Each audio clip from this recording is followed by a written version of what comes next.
క్లుప్తంగా వృత్తాంతం ఏంటి అంటే ఈ భర్తని భార్య వదిలేసి వెళ్ళిపోయింది ఆ కూతుర్ని తీసుకొని.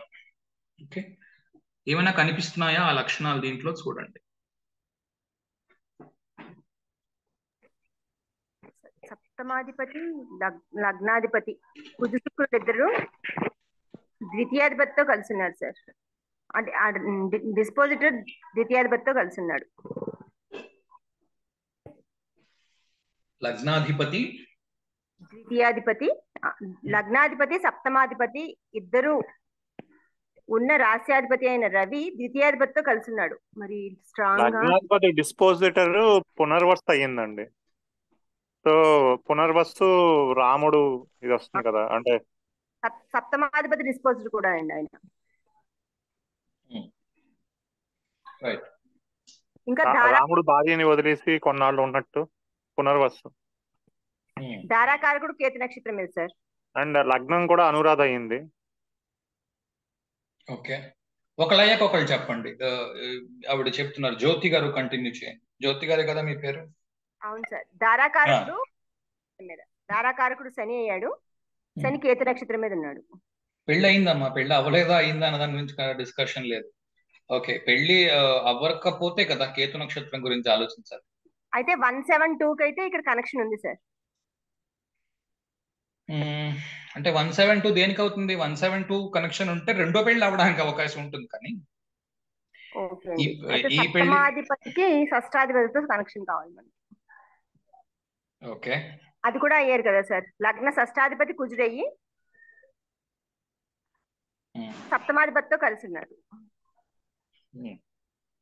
ఓకే, అంటే వైఫ్ వర్కింగ్ కూడా కావచ్చు. లగ్న షష్టమాధిపతులు కలిసి ఉంటే, ఐ మీన్ షష్టం సప్తమాధిపతులు కలిసి ఉంటే పెళ్ళాం సంపాదించే పెళ్ళాం కూడా కావచ్చు. రైట్. ఓకే, ఇంకేమున్నాయి మీ దగ్గర పాయింట్స్? ఇంకా సప్తమాధిపతి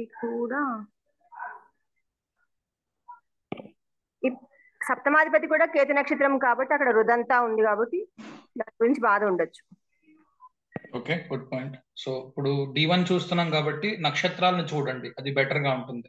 ఇంకొక పాయింట్ సార్ చెప్పండి. పునర్వసులో ఏదైనా డౌట్ ఉండి, అంటే చాలా వరకు సీక్రెట్ గా ఉండి అది బయటపడి దాని వల్ల ఏదైనా గొడవ జరుగుండొచ్చు. Right, good point, good point, very good point. ఇది కావాల్సిన పాయింట్. Loss of children. అది కూడా ఒక్క నిమిషం. సో పునర్వసులో తీసుకోవాల్సిన పాయింట్ ఏంటి అంటే పెళ్లి చేసుకున్న వెంటనే తెలియకుండా చాలా రోజులు దాగి ఆ తర్వాత బయటపడము. ఇంతేనమ్మా మీరు చెప్పింది జ్యోతి గారు? అవును సార్. ఓకే ఓకే, శర్మ గారు చెప్పండి. బాండ్ రిచ్ అండి, అంటే పుట్టడంతోనే మంచి డబ్బులు ఉండొచ్చు. అలా ఎలా చెప్పారు? ఎలాగది? లగ్నాధిపతి డిస్పోజిటర్ పునర్వస్తు అండి. ఓకే, బాండ్ రిచ్ అంటే బాగా డబ్బులు ఉండకపోవచ్చు, కానీ ఓకే పర్వాలేదు. అదొకటి. ప్రాబ్లమ్స్ లో loss of children, very secretive. Loss of children ఎక్కడి నుంచి వచ్చింది? దాని నుంచి అండి, లగ్నాధిపతి డిస్పోజర్ పునర్వసు నుంచి. ఓకే, లగ్నాధిపతి డిస్పోజిటర్ పునర్వసు నుంచి లాస్ ఆఫ్ చిల్డ్రన్. ఓకే, లవకుశలు రాముడిది కంటే దూరంగా పెరిగారు. ఓకే, దూరంగా పెరిగారు. Problems will come from siblings or any close family members. Problems will come from siblings or close family members. ఎందుకంటే భరతుడు, కైకేయి వీళ్ళిద్దరూ కూడా పినతల్లి, ఒకళ్ళు తమ్ముడు, వాళ్ళిద్దరు వల్ల రాముడికి ప్రాబ్లం వచ్చింది. అలాంటివి ఉండొచ్చు ఇవ్వండి. అంటే లగ్నాధిపతి డిస్పోజిటర్ ఎక్కువ తీసుకుంటాం కదా, అందుకని చెప్పి పునర్వస్తు చూద్దామండి. ఓకే, ఇంకెవరిని ఏమైనా చెప్దాం అనుకుంటున్నారా? ఇప్పుడు లగ్నా లార్డ్ డిస్పోజిటర్, 7th లార్డ్ డిస్పోజిటర్ రెండు కూడా ఒకడే. అవునండి. యుఎల్ నుంచి ద్వితీయం ఏమన్నా చూడండి. యుఎల్ నుంచి ద్వితీయం ఏముంది? యుఎల్ నుంచి ద్వితీయము కర్కాటకం అయింది. అక్కడ అష్టమాధిపతి ఉన్నాడు. ప్లస్ అలా కాకుండా కేతు దృష్టి ఏమైనా ఉందంటారు? కేతుకు తల లేదు, దృష్టి ఏం తీసుకుంటాం ఇక్కడ నుంచి. Okay sir. అయితే రవి ఉండడం కూడా యుఎల్ ఎందుకు సార్? యుఎల్ కి సెకండ్ లో గనక డెబిలిటీలో ప్లానెట్ ఉంటే, ఓకే, యుఎల్ కి సెకండ్ లో డెబిలిటేషన్ లో ప్లానెట్స్ ఉన్నా, యుఎల్ సెకండ్ లో డెబిలిటీలో ఉన్నా మీకు మ్యారేజ్ బ్రేక్ అయ్యే అవకాశం ఉంది. ఓకే, సెకండ్ లార్డ్ ఇక్కడ వ్యయంలో ఉన్నారు. వ్యయంలో ఉంటే ఏం ప్రాబ్లం లేదమ్మా.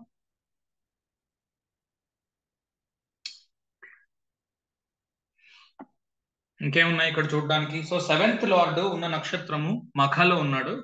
మఖలో మీరు అన్నట్టు రుదంతహ ఉంది కనుక పెళ్లి గురించి ఏడుపు. ఓకే, పెళ్లి వలన వచ్చే ఇబ్బందుల గురించి ఏడుపు. ఓకే, ఇవి కనబడవచ్చును. డిస్పోజిటర్ మీకు పునర్వసులో ఉన్నాడు, రవితో కలిసి ఉన్నాడు. ఓకే, ఇంకొకటి చూడండి, రవికి మళ్ళా సంక్రమణ దోషం ఉంది. ఓకే, సో 29 డిగ్రీల నుంచి 30 డిగ్రీల వరకు, 0 నుంచి 1 డిగ్రీ వరకు, ఈ రెండు కూడా సంక్రమణ దోషాలు అంట. Okay, so 0 to 1 degrees or 29 to 30 degrees. ఇప్పుడు పంచమాధిపతి గురువు, పంచమాధిపతితో కలిసి రవి ఉన్నాడు. రవికి మళ్ళా సంక్రమణ దోషం ఉంది. సో ఈ సంక్రమణ దోషము ఒకవేళ పంచమానికి కనెక్ట్ అయినా, భాగ్యానికి కనెక్ట్ అయినా ఏం చెప్పుకున్నాం? పిల్లలతో ఇబ్బంది ఉండడం, అంటే పిల్లలు పుట్టడానికి లేట్ అవ్వడం, పిల్లలతో ఇబ్బంది ఉండడం, లేదా పిల్లలే లేకుండా ఉండడం, పిల్లల కోసం తప్పించడం, ఈ ఇబ్బందులన్నీ మీకు సంక్రమణ దోషం వల్ల వస్తాయి. సంక్రమణ దోషం ఎప్పుడు వర్తిస్తుంది? పంచమ భాగ్యాలకు కనెక్ట్ అయినప్పుడు మాత్రమే. ఇప్పుడు చూడండి, పంచమాధిపతి ఎవరు? గురువు.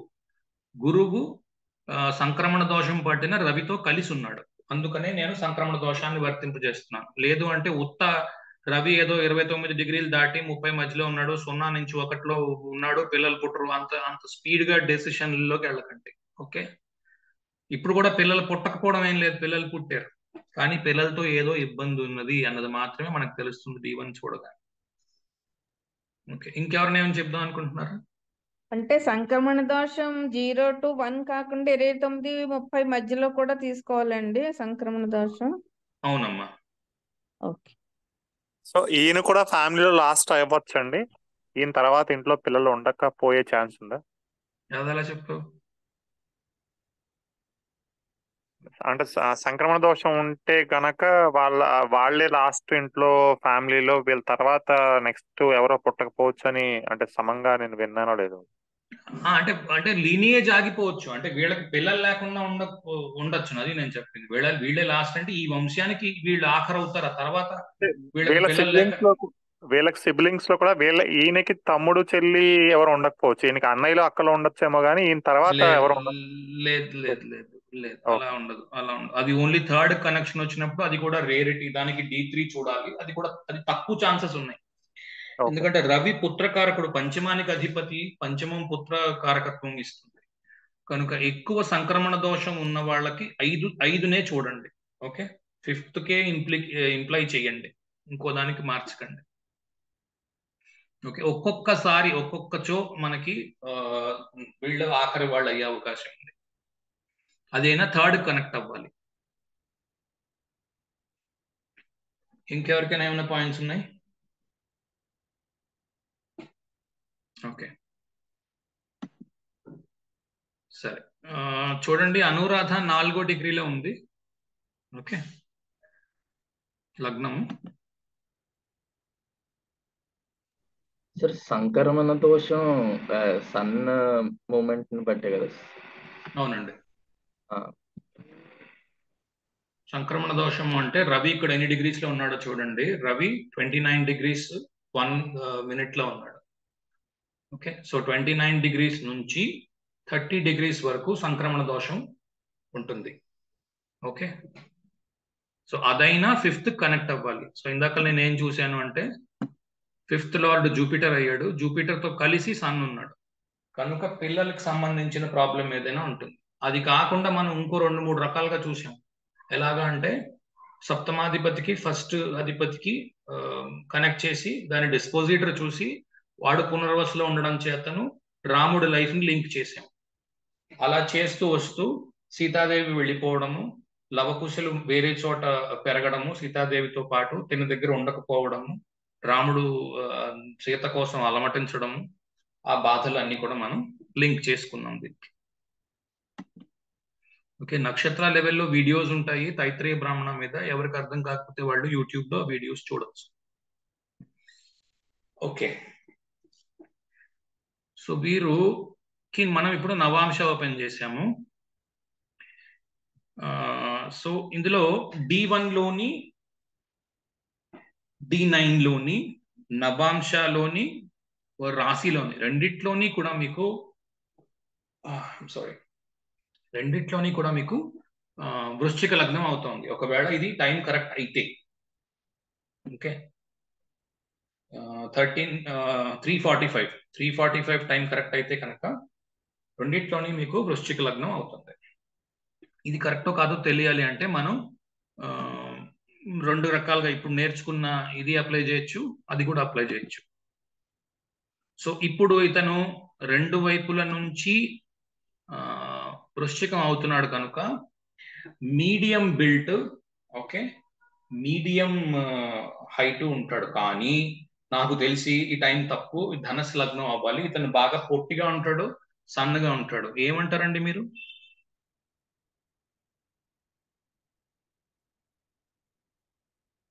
నారాయణ గారు, తెలియదు. మనిషి ఎలా ఉంటాడో తెలీదా మీకు? లేదు లేదు. కలం స్నేహమా? అది కాదు, మా ఫ్రెండ్ వాళ్ళ బ్రదర్ అన్నమాట, అందుకని చెప్పి నేను ఆయన చూడలేదు. I see, okay. సో ఆ ఇన్ఫర్మేషన్ ఉంటే మనం ఇంకొంచెం ఇదిగా వెళ్ళవచ్చును. మనిషి ఎలా ఉంటాడు, ఏంటి పర్సనాలిటీ. ఐ థాట్ ఫ్రెండ్ అంటే తెలిసి ఉంటాడు అనుకున్నాను. Anyway fine. సో మనకి ఇంకేం ఇన్ఫర్మేషన్ ఉంది? ఒక్క క్షణం. పెళ్లి ఎప్పుడు జరిగిందో ఇన్ఫర్మేషన్ ఉంది. 2004 లోని పెళ్ళయింది.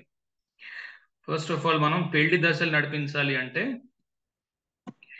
చంద్రుడు ఎక్కడున్నాడో చూడండి. లగ్నాత్తు వ్యయంలో ఉన్నాడు కనుక మనం ఆధాన దశ తీసుకుందాం.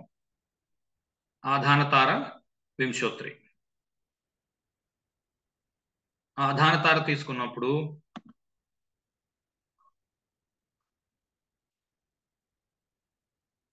రెండు 2004లో పెళ్లి అవ్వాలి.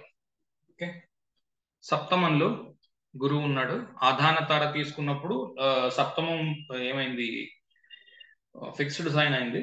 ఓకే, స్థిర రాశి అయింది కనుక సప్తమానికి ట్రైన్స్ లో ఉన్న ప్లానెట్స్ ఎక్కడైనా అవ్వచ్చు. సో గురువు, చంద్రుడు, శని, ఇంకెవరున్నారు, కుజుడు, సప్తమానికి సప్తమం కూడా తీసుకోవచ్చు. కుజుడు ఈ ప్లానెట్స్ లో అయ్యే అవకాశం. సో గురుదశ నడుస్తుంది కనుక ఇక్కడ పెళ్ళయ్యే అవకాశం ఉంది. 2003 సెప్టెంబర్ నుంచి 2006 మార్చి వరకు మీకు ఈ దశ నడుస్తుంది. ఎవరికైనా అర్థం కాలేదంటే చెబుతాం.